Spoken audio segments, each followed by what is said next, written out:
নমস্কার বন্ধুরা, পম্পার কিচেনে আপনাদের সকলকে স্বাগত।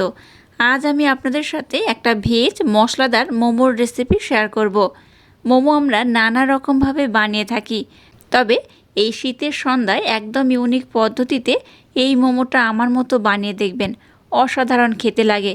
এইভাবে একবার যদি মোমো বাড়িতে বানিয়ে খান, দেখবেন দোকান থেকে আর মোমো কিনে খাওয়ার ইচ্ছাই হবে না, আর একবার খেলে বারবার খেতে ইচ্ছা করবে। তাহলে চলুন দেরি না করে আজকের এই মোমোর রেসিপিটা দেখে নেওয়া যাক। আজকে যে মোমোটা বানাবো তার জন্য প্রথমে দেখুন বাঁধাকপিটাকে আমি এইভাবে গ্রেট করে নিয়েছি। কিছু বাঁধাকপি এখানে নিয়ে নিয়েছি। আপনারা চাইলে বাঁধাকপিটাকে কিন্তু টুকরো টুকরো করে বা ছোট ছোট করে কেটে নিতে পারেন। আমি কিন্তু বড় গ্রেটার দিয়ে এটাকে খুব সুন্দর করে গ্রেট করে নিয়েছি। তবে গ্রেট করে নিলে কিন্তু আজকের মোমোটা একদম পারফেক্ট হবে। তো যাই হোক, কিছু বাঁধাকপি আমি গ্রেট করে নিয়েছি। কিছুটা গাজরটাকেও আমি গ্রেট করে নিয়েছি। আর নিয়েছি দুটো পেঁয়াজটাকেও দেখুন টুকরো টুকরো করে কেটে নিয়েছি, এর মধ্যে দিয়ে দিলাম। এবার এখানে সামান্য একটু লবণ অ্যাড করলাম। লবণটা দিয়ে সমস্ত উপকরণ খুব সুন্দর করে প্রথমে আমি মেখে নেব। ভেজ মোমো বানাতে গেলে এই বাঁধাকপি কিন্তু অবশ্যই লাগবে। বাঁধাকপি, গাজর এটা হচ্ছে মাস্ট। তারপর কিন্তু আপনারা অন্যান্য সবজিও এখানে অ্যাড করতে পারেন, তবে বাঁধাকপি, গাজর অবশ্যই ব্যবহার করবেন একসাথে। তো যাই হোক, দেখুন সমস্ত উপকরণ খুব সুন্দরভাবে লবণটা দিয়ে মেখে নিয়েছি। এবার এটাকে আমি 10 থেকে 15 মিনিটের জন্য রেস্টে রেখে দেব। তাতে করে কি হবে, এই বাঁধাকপি বা গাজর থেকে অনেকটাই কিন্তু জল ছেড়ে দেবে। তো ওই রকমই আমার দরকার। তাই মিশ্রণটাকে এবার আমি 10 থেকে 15 মিনিটের জন্য রেস্টে রেখে দেব। ততক্ষণে মোমো বানানোর জন্য যে মিশ্রণটা আমার দরকার সেটাকে আমি মেখে নেব। এবার এখানে গমের আটা আমি নিয়ে নেব কিছুটা। যতটা গমের আটা নিয়েছি তার অর্ধেকটা দিয়ে দেব ময়দা, দিয়ে দেব সামান্য একটু লবণ। এবার এটাকে একটু নাড়াচাড়া করে মিক্সড করে নেব। যেহেতু ময়দা আটা আমি দুটো একসাথে মিক্সড করার পর এই মোমোটা বানাবো, তাই কিন্তু এইভাবে একটু মেখে নিতে হবে। আপনারা চাইলে শুধু আটা কিংবা শুধু ময়দা দিয়েও কিন্তু এই মোমোটাকে বানিয়ে নিতে পারেন। এবার এখানে 2 চামচের মতো সাদা তেল আমি দিয়ে দেব। আবারও এটাকে আমি খুব সুন্দর করে ময়াম করে মেখে নেব। সমস্ত উপকরণকে দেখুন খুব সুন্দর করে আমি ময়াম দিয়ে নিয়েছি। এই দেখুন, এইভাবে মুঠি করলে মুঠি হবে, আর এইভাবে চাপ দিলে তবেই ভাঙবে। এরকম সুন্দর করে ময়াম করে এটাকে মেখে নিতে হবে। এবার এখানে নর্মাল জল ব্যবহার করব। অল্প অল্প জল দেব আর মিশ্রণটাকে খুব সুন্দর করে মেখে নেব।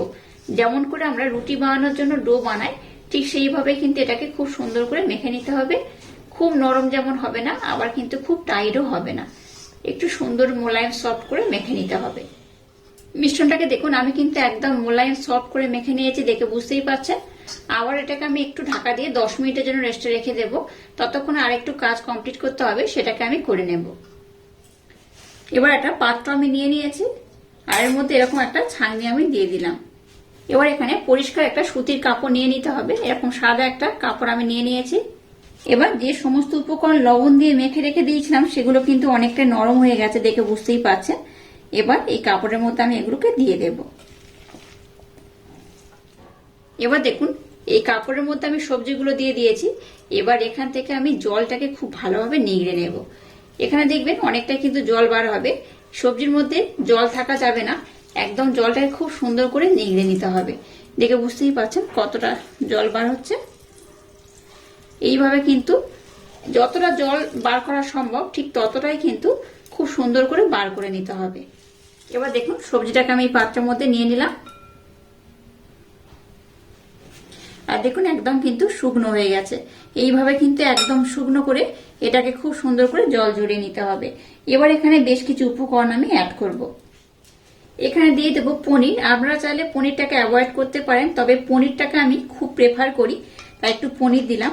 আর পনিরটাকে দেখুন আমি কিন্তু গ্রেট করে নিয়েছি, গ্রেটারের মাধ্যমে গ্রেট করেছি একদম ঝুড়ো ঝুড়ো করে। তো সমস্ত পনিরটাকে এখানে আমি দিয়ে দিলাম।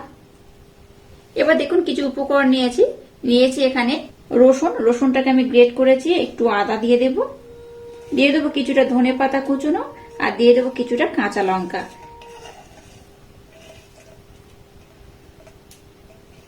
যেহেতু আমি লবণ দিয়েছিলাম সবজিগুলোর মধ্যে, তাই অল্প একটু লবণ অ্যাড করলাম। সামান্য একটু স্পেশাল ভাজা মশলা দিয়ে দেব, গোটা গরম মশলা, জিরে, ধনে, মৌরি এগুলো রয়েছে এখানে। এগুলোকে ভেজে আমি খুব ভালোভাবে কিন্তু ব্লেন্ড করে নিয়েছি। অল্প করে দিয়ে দেব গোলমরিচের গুঁড়ো, সামান্য একটু বিট লবণ অ্যাড করলাম, আর দিয়ে দেবো অল্প একটু চাট মশলা, আর দিয়ে দেবো অল্প একটু বাটার। এবার এই সমস্ত উপকরণ হাত দিয়ে খুব ভালোভাবে মেখে নেব। আমার মতো একদম ইউনিক পদ্ধতিতে এই মোমোটা বানিয়ে দেখবেন। আচ্ছা, বলে রাখি আজকের মোমোটা কিন্তু আমি একটু স্পাইসি বানাবো। তো আপনারা তো মোমো নানা রকম ভাবে বানিয়ে থাকেন, আমার মতো এই মোমোটা একবার বানিয়ে দেখতে পারেন, অসাধারণ খেতে লাগে। একবার খেলে আপনাদের বারবার বানিয়ে খেতে ইচ্ছা করবে। মিশ্রণটাকে দেখুন আমি খুব সুন্দর করে এইভাবে কিন্তু মেখে নিয়েছি। এখানে অন্য কোনো উপকরণ আর অ্যাড করার দরকার নেই। মিশ্রণটাকে খুব সুন্দর করে রেডি করে নিয়েছি। এবার দেখুন এখানে আমি কিচেন স্ল্যাব ব্যবহার করছি। আর যে মিশ্রণটাকে আমি খুব সুন্দর করে মেখে নিয়েছিলাম, এবার এখান থেকে আমি লেচি কেটে নেব। মোট 3টে লেচি আমি কেটে নেব বেলার সুবিধার জন্য। একটা লেচি আমি নিয়ে নিয়েছি, এবার এটাকে হাতের মাধ্যমে এইভাবে চেপে চেপে একটু আমি গোল করে নেব। এবার এটাকে আমি পাতলা করে বেলে নেব।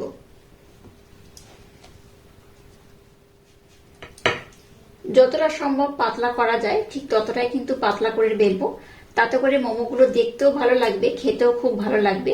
খুব মোটা করে বেললে কিন্তু মোমো খেতে খুব একটা ভালো লাগে না। মানে এই যে আটা বা ময়দার যে মিশ্রণটা আপনারা দেবেন, এটা যদি একটু পাতলা হয় তাতে করে খেতে বেশি ভালো লাগবে। দেখুন যতটা পাতলা করে বেলা যায় ঠিক ততটাই পাতলা করে কিন্তু আমি বেলে নিয়েছি। এবার দেখুন এরকম একটা বাটি নিয়েছি, বাটির মাধ্যমে এটাকে আমি গোল গোল করে কেটে নেব। তাহলে প্রত্যেকটা মোমো একই রকম সাইজ হবে, দেখতেও ভালো লাগবে। এইভাবে আমি কেটে নেব। সবগুলোকে কেটে নিয়েছি। এবার দেখুন এই অবশিষ্ট অংশটাকে বাদ দেবেন না, একইভাবে কিন্তু বেলে নিতে হবে। দেখুন একদম কিন্তু পাতলা করেই বেলেছি। এই দেখুন যতটা পাতলা বানানো যায় ঠিক ততটাই পাতলা করেই কিন্তু আমি বেলে নিয়েছি। এই দেখুন একইভাবে সবগুলোকে বেলে নেব। তার আগে আমি আপনাদের দুটো বানিয়ে দেখিয়ে দেব, তারপর আমি আবারও একই রকম ভাবে সবগুলোকে বানিয়ে নেব। এবার যে মিশ্রণটাকে আমি রেডি করেছি সেটাকে দিয়ে দেব। খুব বেশি দেব না, যতটা প্রয়োজন বা যতটা ধরবে ঠিক ততটাই দিয়ে দেব। দেখুন খুব ভালোভাবে আমি পুরটাকে দিয়ে দিয়েছি, যতটা সম্ভব বা যতটা ধরানো যায় ঠিক ততটা আমি দিয়ে দিয়েছি। এবার এটাকে আমি মুড়ে নেব। এইভাবে কিন্তু যেমন আমরা পিঠে বানাই ঠিক সেইভাবে মুড়তে হবে। এইভাবে একটু চেপে চেপে দিয়ে দেব। এই মোমো শেপটা কিন্তু আপনারা আপনাদের মনের মতো করে দিতে পারেন, যে যেমন ইচ্ছা, যার যেমন সুবিধা, যেটা মনে হবে যে এটা করলে একটু তাড়াতাড়ি হবে সেইভাবে বানিয়ে নিতে পারেন। আমি যেভাবে মোমোটা বানাবো এটা কিন্তু খুব সহজে বানানো হয়ে যাবে। এই দেখুন এটাকে প্রথমে এইভাবে লম্বা করে মুড়ে নিয়েছি। আমি যেহেতু একটু স্পাইসি মোমো বানাবো তার জন্য কিন্তু ডিজাইনটা একটু আলাদা বানাবো। এবার দেখুন এটাকে এইভাবে আমি মুখটাকে মুড়ে নেব। এই দেখুন এটাকে দেখুন কত সুন্দর করে আমি বানিয়ে নিয়েছি। এই দেখুন কত অপূর্ব দেখতে হয়েছে।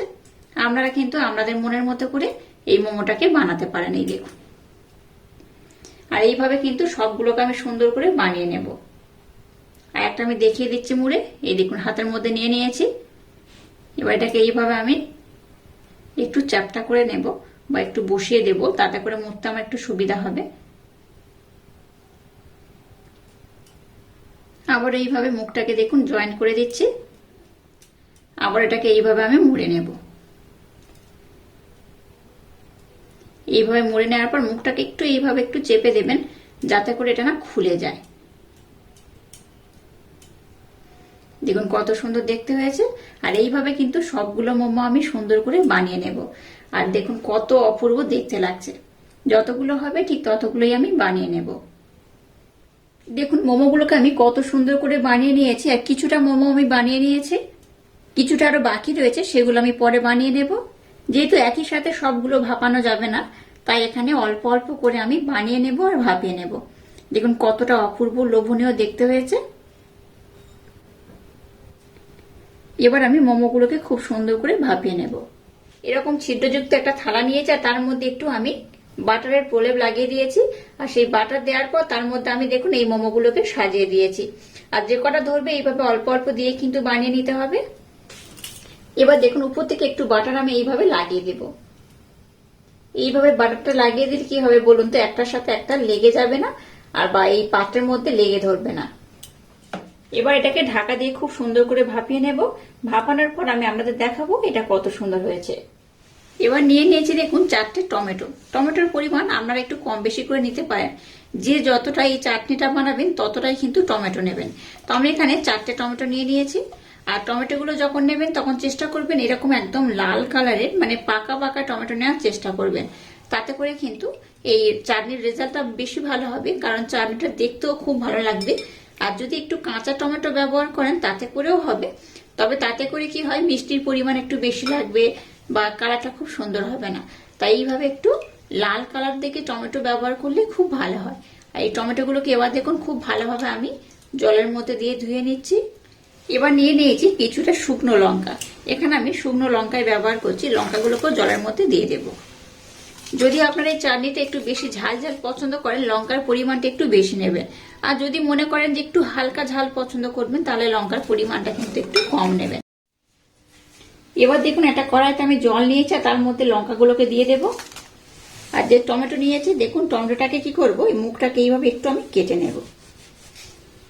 খুব নয়, জাস্ট একটু এইভাবে একটু কেটে নিলেই হবে। এবার আমি গ্যাসটাকে জেলে দিয়েছি। গ্যাসটাকে জেলে এবার এটাকে আমি ঢাকা দিয়ে খুব ভালোভাবে সিদ্ধ করে নেব। দেখুন টমেটোটাকে আমি খুব ভালোভাবে কিন্তু সিদ্ধ করে নিয়েছি।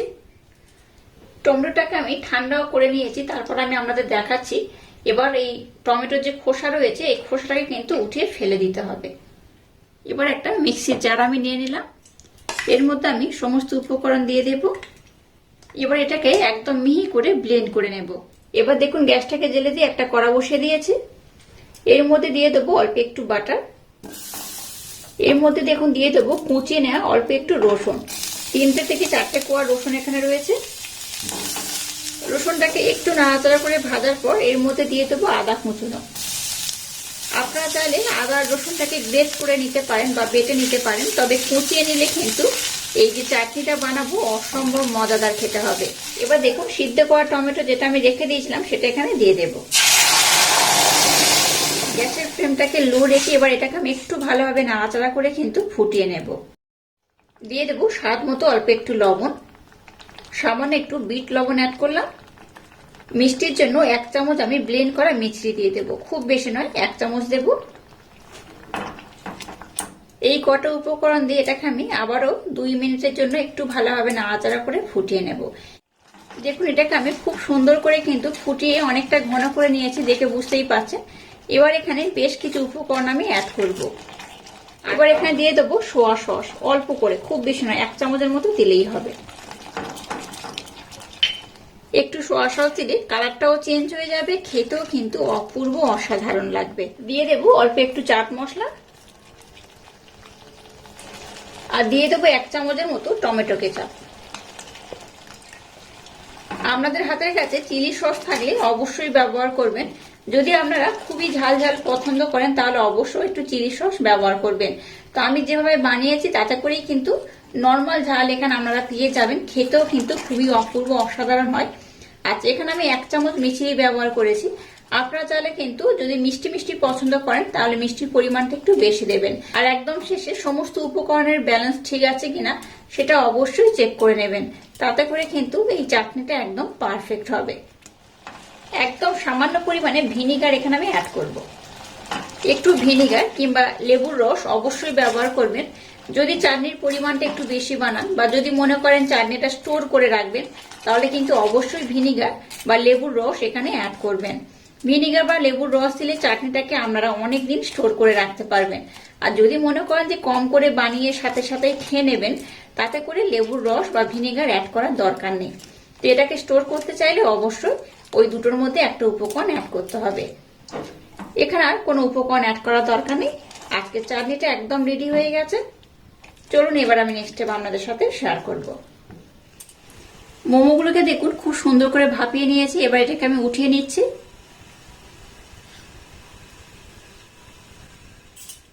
এবার দেখুন গ্যাসটা জ্বেলে দিয়ে একটা ফ্রাই প্যান বসিয়ে দিয়েছি। এর মধ্যে দিয়ে দেবো 1 চামচের মতো বাটার। এবার বাটারটাকে আমি মেল্ট করে নেব। বাটারটাকে দেখুন আমি খুব ভালোভাবে মেল্ট করে নিয়েছি। এর মধ্যে দিয়ে দেবো কিছুটা রসুন কুচানো, একদম অল্প করে নিয়েছি, আর দিয়ে দেবো কিছুটা আদা কুচানো। এবার আদা আর রসুনটাকে একটু আমি হালকা নাড়াচাড়া করে ভেজে নেব। খুব লাল করা দরকার নেই, জাস্ট কাঁচা যে স্মেলটা থাকে সেটা না পাওয়া গেলেই হবে, সেইভাবে একটু নাড়াচাড়া করে ভেজে নিতে হবে। এবার এখানে বড় চামচের 1 চামচ সাদা তিল অ্যাড করব। খুব বেশি দরকার নেই, 1 চামচ থেকে 1.5 চামচের মতো দিলেই হবে। তিলটা দেওয়ার পর আবারও সমস্ত উপকরণ একসাথে একটু আমি নাড়াচাড়া করে নেব। এবার দেখুন বাড়িতে যে সসটা বানিয়েছি সেটা এখানে 1 চামচ দিয়ে দেবো। খুব বেশি নয়, 1 থেকে 1.5 চামচের মতো দিলেই হবে। একদম অল্প করে সোয়া সস দিয়ে দেবো, একদম অল্প করে, সামান্য পরিমাণে। আর দিয়ে দেবো টমেটো কেচাপ, 1 চামচের মতো দিলাম।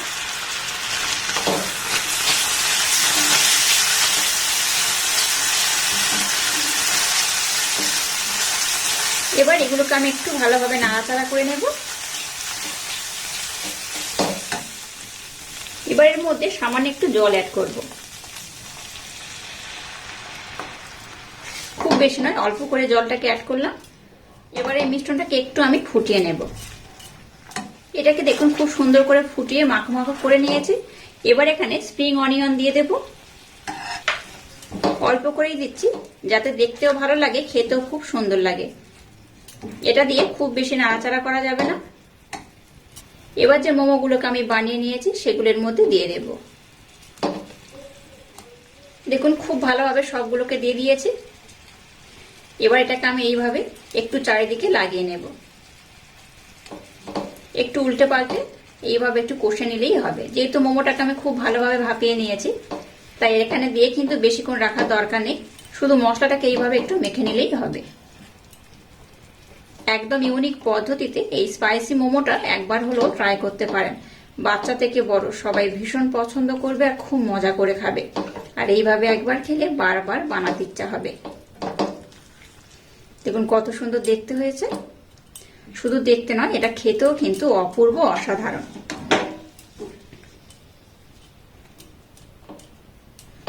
এটাকে আমি খুব সুন্দর করে বানিয়ে নিয়েছি।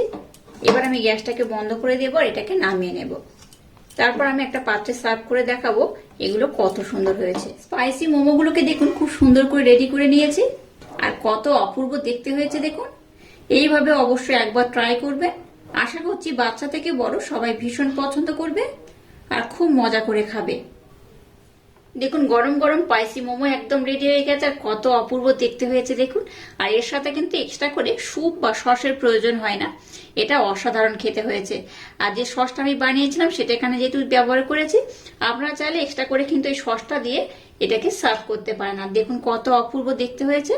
এটা দেখতে যেমন সুন্দর, খেতে তেমনই অপূর্ব, অসাধারণ। এইভাবে একবার বানিয়ে দেখবেন, আশা করছি বাচ্চা থেকে বড় সবাই ভীষণ পছন্দ করবে, খুব মজা করে খাবে। আর ভিতরে পনির দিয়ে পুরটা বানিয়েছি, দেখুন কত অপূর্ব হয়েছে। আর আজকের এই অপূর্ব স্বাদে স্পাইসি মোমোর রেসিপিটা যদি আপনাদের ভালো লাগে তাহলে চ্যানেলটাকে লাইক, শেয়ার, কমেন্ট এবং সাবস্ক্রাইব করবেন, আর পাশে থাকা বেল আইকনটা প্রেস করে দেবেন। তাহলে টাটা, আবার দেখা হচ্ছে নতুন কোনো রেসিপি নিয়ে।